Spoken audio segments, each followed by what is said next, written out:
2 bit आणि 1 कच्चा बटाटा यापासून मस्त असे बीटचे कटलेट बनवते।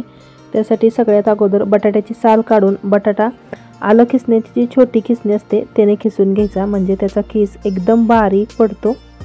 बटाटा खिसून झाल्यानंतर त्यामध्ये पाणी घालून एका चाळणीमध्ये हे सगळं गाळून घेतलेलं आहे आणि त्यामधलं जे काही पाणी होतं ते असं गच्च पिळून काढायचं आहे। एका भांड्यामध्ये हा सगळा खिस मी काढून घेते आणि त्यानंतर जे 2 बीट घेतले होते ते बीट सुद्धा साल काढून खिसून घ्यायचे आहेत।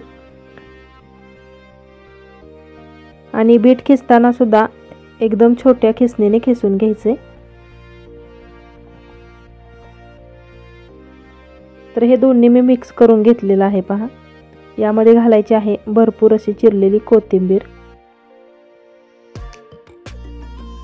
थोडीशी हळद, 1 चमचाभर लाल तिखट, तिखटाचं प्रमाण आपल्या आवडीनुसार ठेवायचं आहे।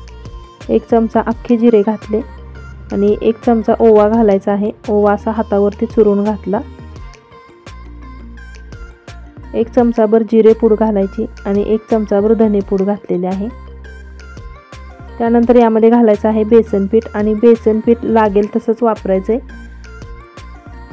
त्यानंतर तांदळाचं पीठ घातलेलं आहे। जेवढं आपण बेसन पीठ घालतो त्याच्या निम्म तांदळाचं पीठ घालायचं।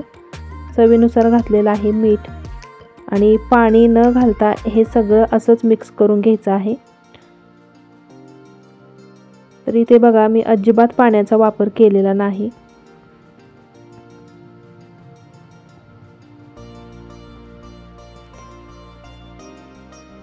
अशा पद्धतीने याचे मी कटलेट बनवते। आपल्याला हवा तो आकार आपण देऊ शकतो। या अगोदर सुद्धा कटलेट बनवण्याचे बरेचसे वेगवेगळे प्रकार मी तुमच्याबरोबर शेअर केलेले आहेत। तर इथे पहा मी असे निमुळत्या आकारामध्ये कटलेट बनवते। तर यातल्या थोडेसेच पिठाचे मी कटलेट बनवलेले आहेत। तर इथे 2 चमचे कच्चा रवा घेतलाय आणि त्या रव्यामध्ये असे कटलेट व्यवस्थित छान असे बुडवून घोळून घ्यायचे। सगळ्या बाजूने व्यवस्थित रवा लागला पाहिजे।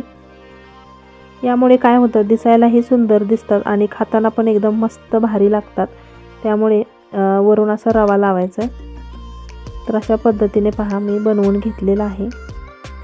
तर आता हे तळून घ्यायचे। तळण्यासाठी तेल गरम करायला ठेवलेलं आहे आणि तेल चांगलं तापून द्यायचं अगोदर आणि नंतर मग गॅसची फ्लेम थोडीशी कमी करायची। मंद आचेवरती एकदम खरपूस कलर येईपर्यंत हे तळून घ्यायचे।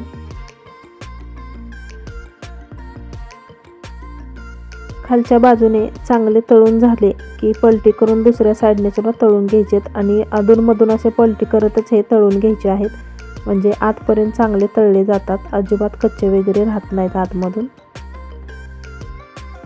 अगदी झटपट होणारी पौष्टिक रेसिपी आहे। तर बघा मस्त असे गरमागरम कटलेट आपले तयार झालेले आहेत। चला तर मग लवकरच भेटूया अशाच नवीन एका छानशा रेसिपीसोबत पुढच्या व्हिडिओमध्ये।